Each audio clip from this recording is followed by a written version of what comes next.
stars are right, and that means it's time for another episode of The Whisper in Darkness. I'm your host, the man from Lang. Thank you very much for joining me today.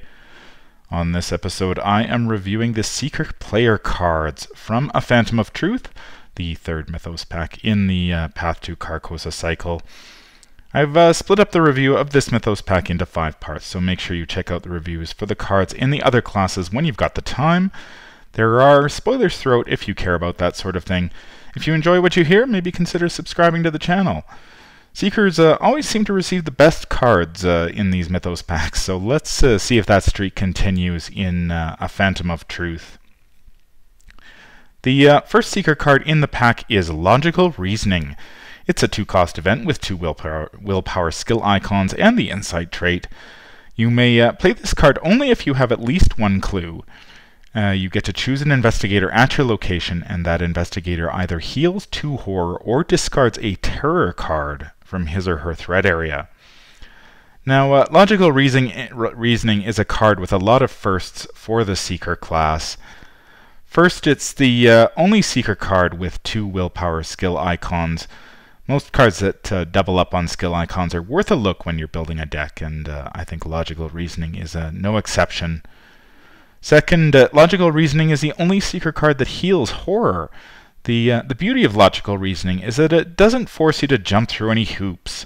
There's no skill tests or other labor-intensive triggering requirements to deal with. You simply pay your 2 resources and heal your 2 horror, and I really like that. Third, Logical Reasoning is the first player card that cancels a treachery once it enters your threat area. Now, it only works on treacheries with the terror trait, but some of those rank among the most irritating cards in the game. I think Public Enemy number 1 is definitely Frozen in Fear from the core set. This treachery can really devastate an investigator who doesn't have the willpower to pass the skill test to discard it. Frozen in Fear pops up in all too many scenarios in this game, including A Phantom of Truth, I should add. So chances are very good that you will run into it at some point during a campaign. Oh, I just wish I could include Logical Reasoning in my Schizo tool deck just to cancel Frozen in Fear, but alas, no dice. Skids can't take those cards. If you've played the Dunwich Legacy campaign, Logical Reasoning will also discard Unhallowed Country, which is an extremely annoying treachery that prevents you from playing allies, and blanks any allies you happen to have in play. Unhallowed Country also caused me no end of fits during the Dunwich Legacy cycle, especially during the Blood on the Altar scenario. As with Frozen in Fear, you need to pass a Willpower 3 skill test to discard Unhallowed Country, which can be a significant hurdle if your investigator has a low willpower. Finally, you can use Logical Reasoning to discard the Whispers in Your Head series of treacheries from the Path to Carcosa Deluxe expansion, as well as the Gift of Madness series of treacheries from the Unspeakable Oath Mythos pack. These cards have the hidden keyword, which means they're secretly added to your hand when you draw them. However, it's important to note that hidden cards are treated as though they were in your threat area, so you can, in fact, discard them with Logical Reasoning. There are quite a few investigators who will take a close look at Logical Reasoning. I quite like the idea of playing Logical Reasoning in Roland Banks or Lola Hayes. Neither of those investigators has a lot of sanity, so healing 2 horror is always going to be helpful. Both also happen to have 3 willpower, so packing a little bit of extra protection against a treachery like Frozen in Fear is a good idea.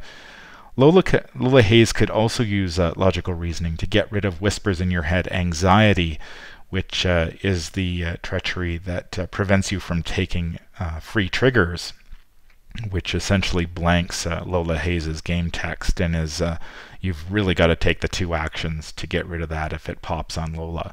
And Logical Reasoning can cancel that for her, so you only end up burning 1 action. Logical Reasoning is another great Seeker card that's worth a look, I think, in solo and multiplayer. It's the only card that Seekers have at the moment that they can use to heal horror, and you can play it on any investigator at your location, so it's not just the Seekers who benefit. If you bring this card to a multiplayer game, everybody is going to reap the rewards.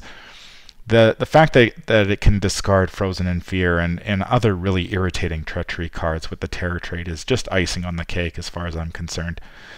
You need to have at least one clue to play Logical Reasoning, but that's not really a high bar to clear for most investigators, especially the seekers out there. The next two cards in the pack are upgrades for Archaic Glyphs Untranslated, a Seeker asset that was released in the Path to Carcosa Deluxe expansion. Archaic Glyphs Guiding Stones and Archaic Glyphs Prophecy Foretold are both 2-cost assets that cost 3 experience points. Archaic Glyphs Guiding Stones, it has a willpower and intellect skill icons, while Prophecy Foretold swaps the willpower skill icon for an agility icon. Both cards have the spell trait and they take up an arcane slot. You can only include these assets in your deck by upgrading them from Archaic Glyphs Untranslated, and only if you have translated the glyphs in your campaign log at some point in the campaign.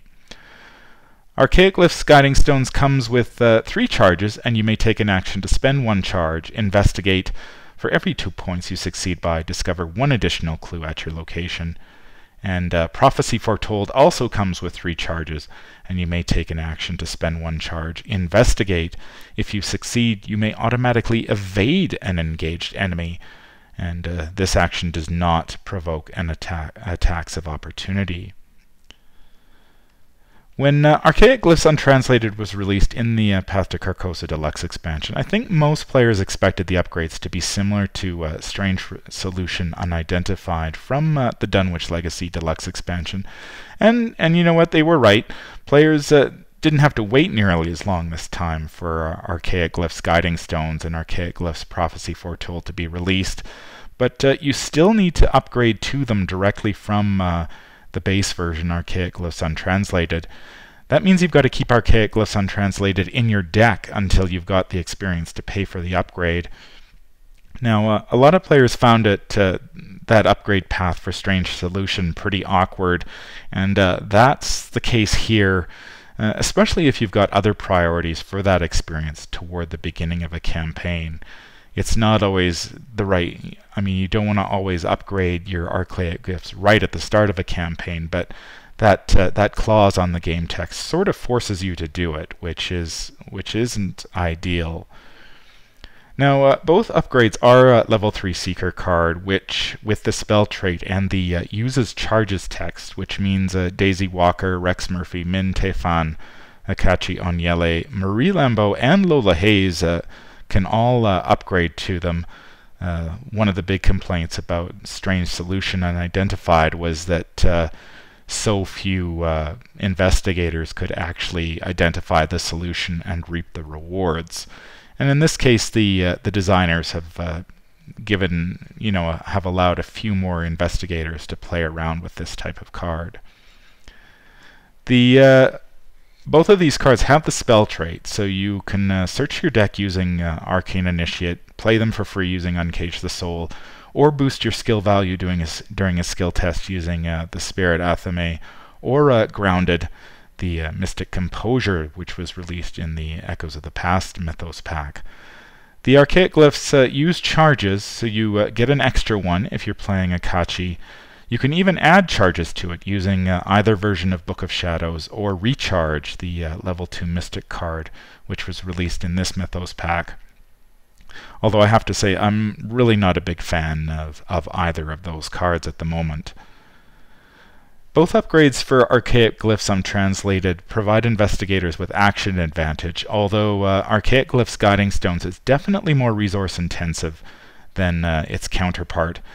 I've talked a lot about the Succeed by X mechanic in the context of Rogue, and this is only the 4th time it's appeared in the Seeker class. The other 3 cards are, of course, Rex Murphy's Response, the level 2 version of Deduction from the Essex County Express Mythos pack, and Expose Weakness from the Undimensioned and Unseen Mythos pack. Now, you need a very high intellect value if you want to succeed by 2 with any consistency in this game. And I'll give you an example here. Let's assume for a moment that we're playing Midnight Masks on standard difficulty. We'll also assume that we've got an Acolyte in play with 1 Doom token on it, which means the Skull tokens are worth -1. If your skill value is at least 4 greater than the skill difficulty before you pull from the Chaos Bag, you've got a roughly 75% chance of succeeding by 2 on an Investigate test during the Midnight Mask. Your odds of success are much better if you can hit 5 or 6 up before the pull, while your odds drop significantly if you're only 2 or 3 up before the pull.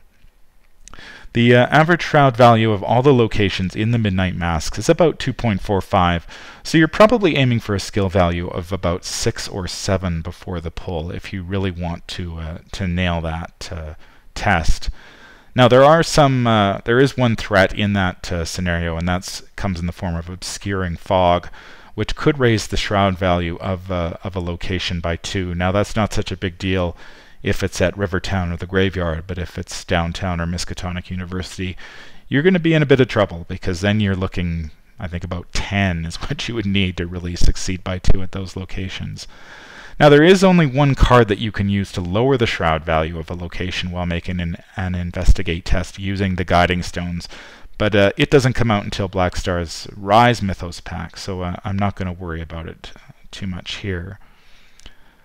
Now, Daisy has the best chance of using the Guiding Stones successfully straight out of the box. She's got a 75% chance of succeeding by 2 at Rivertown and the Graveyard. However, she's going to need help at the other locations. Even with Dr. Mylan Christopher and a magnifying glass on the table, she's only got about a 56.25% chance of succeeding by 2 downtown or at Miskatonic University, those 2 high shroud locations in that scenario.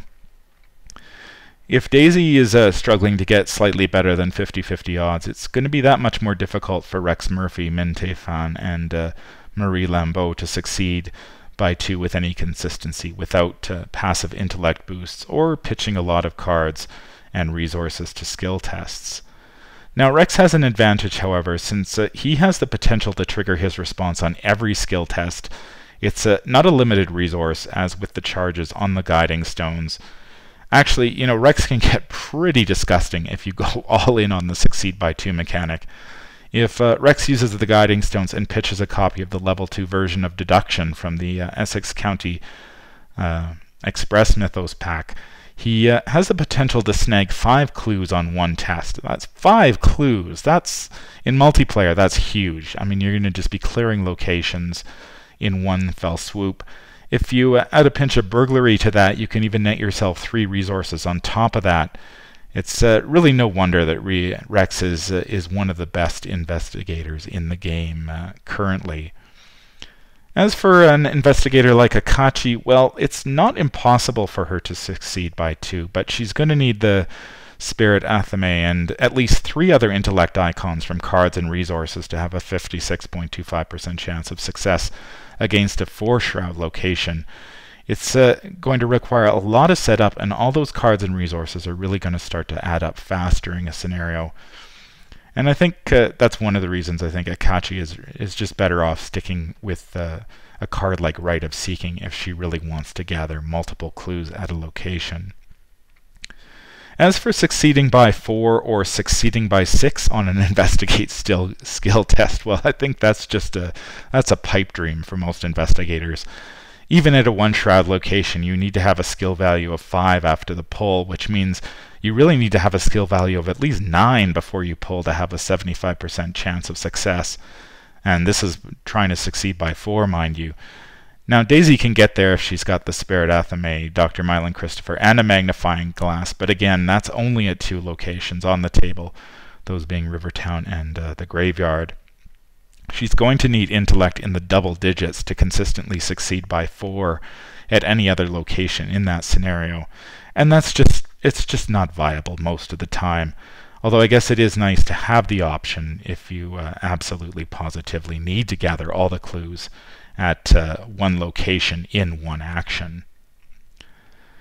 Archaic Glyphs Guiding Stones, it's not the type of card you're putting in your deck and you just hope for the best. You know, it really, if you want them to do some work for you during a scenario and take advantage of that action advantage that they offer you, you really need to support them with cards like the Spirit Athame, Dr. Myling Christopher, Magnifying Glass, Talons, Composures, and the like.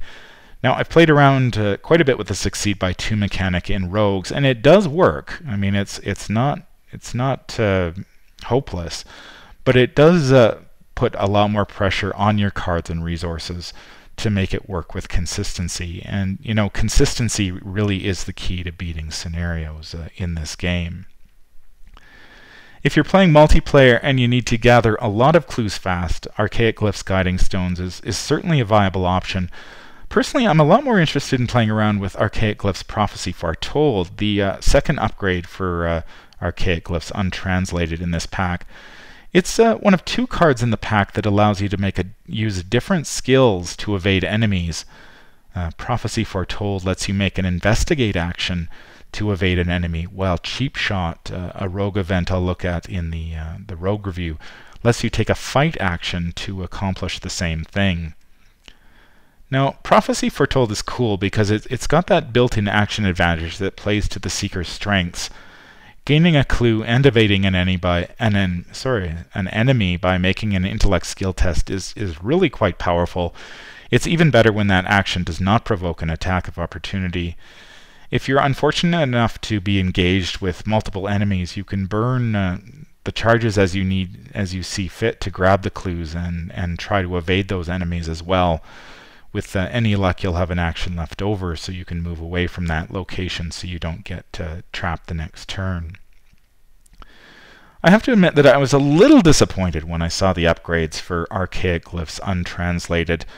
When the Path to Carcosa Deluxe expansion was released, Archaic Glyphs Untranslated, well, it was the only card in the game with the Occult trait, and so it was one of the few out-of-class cards you could put in an AKACHI deck.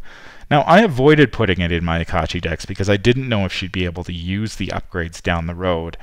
And, you know, it turns out she can use them, since both cards have the uses charges clause.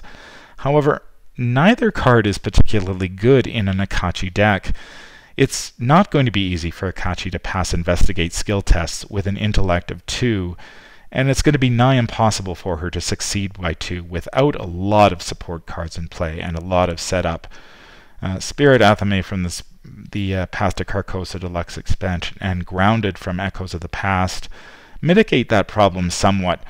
However, those cards also work with Rite of Seeking and Blinding Light, neither of which cost AKACHI any experience, and both of which play to her strengths, that is, her extremely high willpower, rather than trying to compensate for her weakness, that being her low intellect. So I think AKACHI players are going to have to wait a little bit longer for some interesting out-of-class cards. I know there are some certainly coming down the pipe here in the next couple Mythos packs. Now, while I'm disappointed the upgrades for Archaic Glyphs Untranslated don't work particularly well with AKACHI, both I think are solid cards that are brought down slightly by the awkward upgrade path. Gathering clues is the name of the game in the Arkham Horror LCG, and a copy or two of Archaic Glyphs Guiding Stones is really going to help you do that, especially in multiplayer where there are a lot more clues to go around. Now, I'm not crazy about the whole Succeed by 2 mechanic, but you can make it work with the proper support. Daisy has the best odds, just because she has the highest intellect, along with Norman Withers, that new promo investigator who's coming out in the Ire of the Void book, I believe it is. But if you're playing Rex Murphy and you're planning on including the level 2 version of Deduction in your deck, you've already committed yourself to the Succeed by 2 strategy, so you might as well go all in and maybe pick yourself up a copy of our Archaic Glyphs Guiding Stones if you're planning for it. Now, Prophecy Foretold is also an extremely interesting card to consider in solo and multiplayer. The ability to evade an enemy with intellect is a boon to most seekers, most of whom have a base agility value, a skill value of 1 or 2, so really they're not getting away from any enemy without a little bit of help. The fact that they get to discover a clue on top of evading the enemy, that's simply incredible. I think a lot of seekers have been dreaming about a card like that since the core set. Cards like Archaic Glyphs, Prophecy Foretold also give Seekers a little bit more flexibility in terms of positioning on the board, because they don't necessarily need to be shackled to some other investigator to protect them from enemies. You know, they can go off on their own a little bit and use the power of the Prophecy Foretold to protect them if they need to do some evasion. And you know, sometimes a team of investigators needs to spread out, and I think Prophecy Foretold lets them do that with a little bit more confidence. Those are the Seeker cards in A Phantom of Truth. The Seeker card pool has it's incredibly deep already, and we're only a cycle and a half into this game, and it just gets a little bit deeper with the cards in this Mythos pack. I think Logical Reasoning is a terrific addition on many levels, with the double willpower icon, to the healing, the horror, as well as the treachery cancellation. I think it's going to make a really strong case for itself in many Seeker and non-Seeker decks that can take it. It's going to be quite curious to see whether players think the upgrades to Archaic Glyphs Untranslated are worth the effort. Daisy is probably in the best position to use either upgrade, since she's got a base intellect of 5, and it's simply easier for her to translate the glyphs in the first place, because Archaic Glyphs Untranslated is a tome, so she can use her extra action a turn to get those glyphs translated. The other investigators don't have that advantage, and that's why I think you're going to see Archaic Glyphs more in Daisy decks. Although I wouldn't count out Rex, because you can really use the Guiding Stones to pull off some truly to gather a truly disgusting number of clues in one test with him. I think other Seekers and non-Seekers may gravitate toward Prophecy Foretold, which is going to give them an easier way to evade enemies while advancing their board position. Really, really good stuff in this Mythos pack for the Seekers, but at this point that's not going to come as a surprise to many players out there. They always seem to get the best cards. That's going to do it for my look at the Seeker cards in A Phantom of Truth. If you enjoyed this review, I'd appreciate it if you could leave me a thumbs up. It helps out the channel a great deal. Have you had a chance to play with these cards? Let me know in the comments down below. I always enjoy hearing from you and your experiences with this game. Make sure you hit that subscribe button to be notified of when I release future content. If you need to contact me, I can be reached at manfromlang@gmail.com. I'm also on Twitter at manfromlang. Until the stars are right, keep your shotgun close and your elder sign closer. Take care out there, and happy investigating.